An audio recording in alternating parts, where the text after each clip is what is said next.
ये आपको जानकर हर्ष होगा कि डॉक्टर अंबेडकर की अंबेडकर जयंती 14 अप्रैल को 130 देशों में मनाई जाती है, 130 देशों में।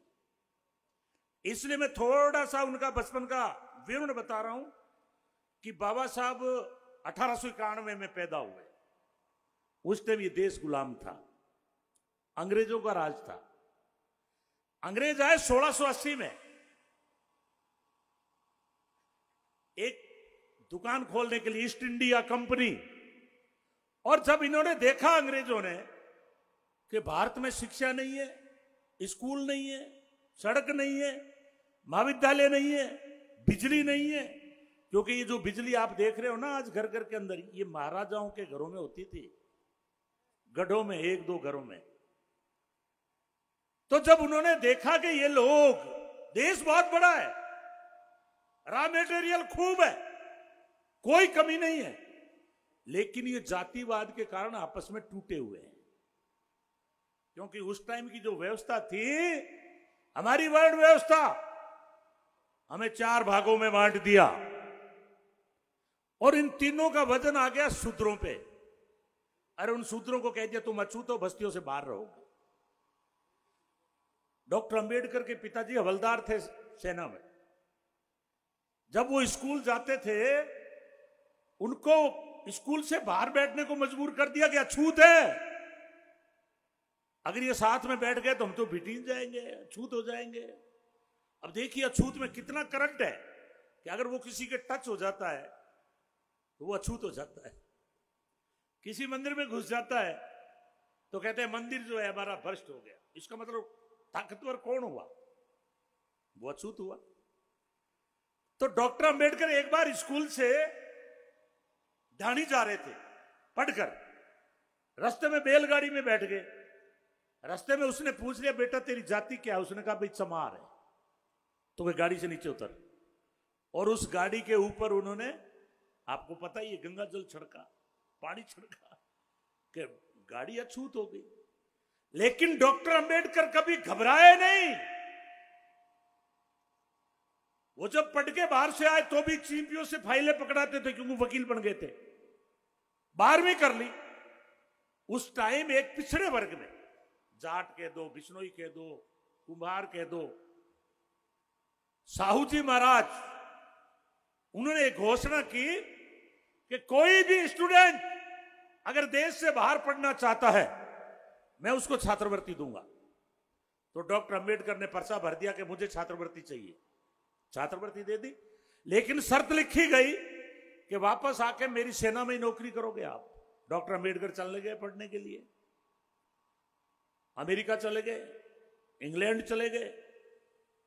तो मैं थोड़ा सा उनका दृष्टांत देना चाहता हूं कि बाबा साहब जिस कोलंबिया यूनिवर्सिटी में पढ़े, अभी वहां के 5-10 साल पहले एक सर्वे करवाया तत्कालीन राष्ट्रपति बराक ओबामा ने कि इस कोलंबिया यूनिवर्सिटी में 300 सालों में सबसे इंटेलिजेंट स्टूडेंट कौन था। सर्वे में निकल के आया कि उसका नाम था डॉक्टर भीमराव अंबेडकर। अब बताइए, क्योंकि वहां जाति व्यवस्था नहीं है, छुआछूत नहीं है, भेदभाव नहीं है, ऊंच नीच नहीं है। आप खुद जानते हैं कि आप किसान हैं। मैं जानता हूं किसान इस देश की आत्मा है। धरती चीर के अनाज पैदा करते हैं। दिसंबर के महीने में भी जब गेहूं में पानी लगाते हैं तो अपनी क्या हालत होती है। तो डॉक्टर अंबेडकर वहां जब 300 सालों में पढ़े और जब वो बात आई इंटेलिजेंट की, तो बराक ओबामा ने कोलंबिया यूनिवर्सिटी के आगे एक प्रतिमा लगाई, ये जैसे आपने लगाई आज। उस वक्त 10 साल पहले लगाई, कहां? अमेरिका में। और उसके ऊपर लिखा सिंबल ऑफ द नॉलेज, ज्ञान का प्रतीक, उसका नाम है डॉक्टर अंबेडकर।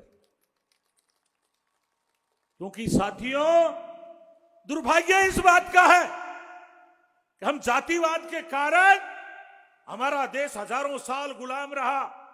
जैसा मैंने कहा, एक ईस्ट इंडिया कंपनी आई व्यापार करने के लिए, पर जब उन्होंने देखा uncivilised criminal people settled in India, अंग्रेजों ने कहा ये अनपढ़ आदमी, असभ्य आदमी बसते आपस में लड़ रहे हैं, कोई गरीब आदमी ने मटकी का हाथ लगा दिया, ठोकने लग जाओ, मांचे पर बैठ गया बराबर, पीटने लग जाओ।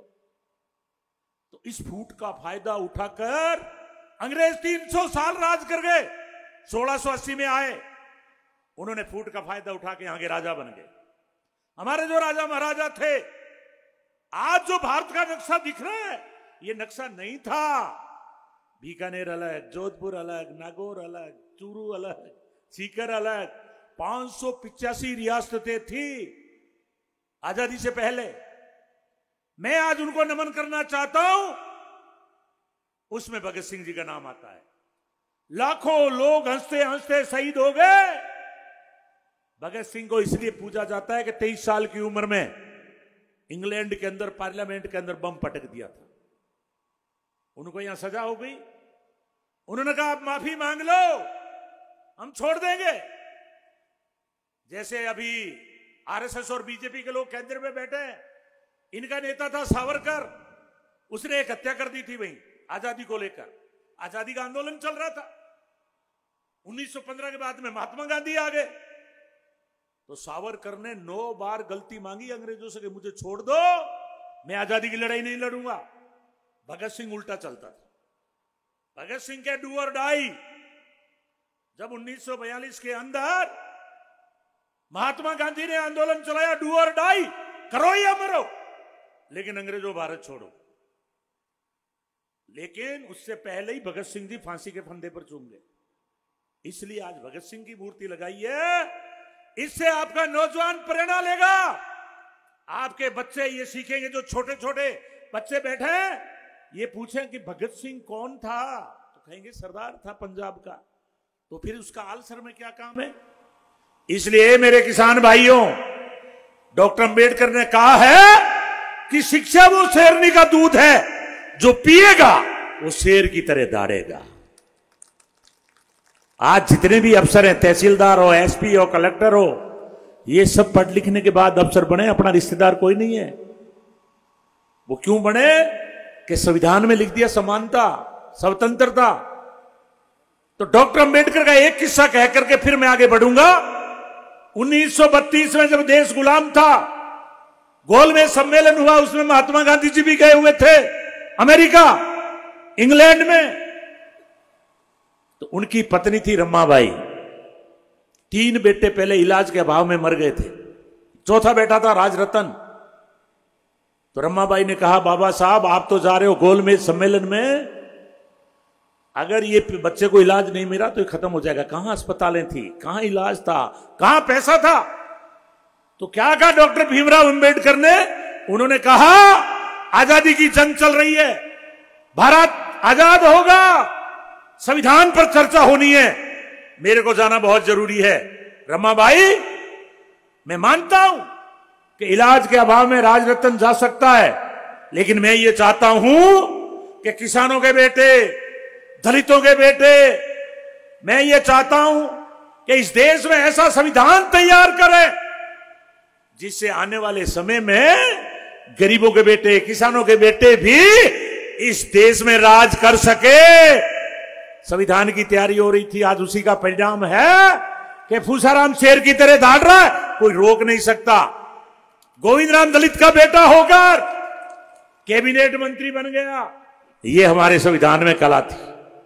1942 हुआ, डू और डाई का आंदोलन चला, करो या मरो। उसके बाद अंग्रेज सरेंडर हो गए। अंग्रेजों ने कहा कि आप अपना देश में प्रधानमंत्री बना लो, हम स्वतंत्रता दे देंगे। 15 अगस्त 1947 को हमारा देश आजाद हुआ। और आपको याद है, उम्र आ गई थी महात्मा गांधी जी की 80 साल। आजादी का अगवा, अहिंसा का पुजारी। आज भी हमारे दिल्ली के ऊपर 700 किसान शहीद हुए कृषि कानून को लेकर इस मोदी के खिलाफ, और 378 दिन बैठे रहे। वो गांधी की तरह लड़ाई लड़ी। गांधी का अधिकतर जीवन जेल में बीता था।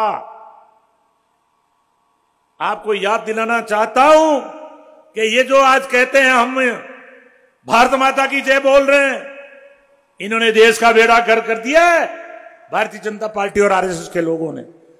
और उसका सबूत ये जो आरएसएस है, 1925 में पैदा हुआ, देश गुलाम था, 1947 में आजादी मिली, याद करो 1948 में आजादी का अगवा महात्मा गांधी, उसको गोली किसने मारी? नाथूराम गोडसे ने मारी। और नाथूराम गोडसे कौन था? आरएसएस का आदमी था। उसी का आरएसएस का आदमी आज दिल्ली में बैठा है, उसका नाम है नरेंद्र मोदी, उसका नाम है अमित शाह, जिन्होंने आजादी की लड़ाई में नाखून तक नहीं कटवाया। संवैधानिक संस्थाओं पे आरएसएस के लोग बैठ गए,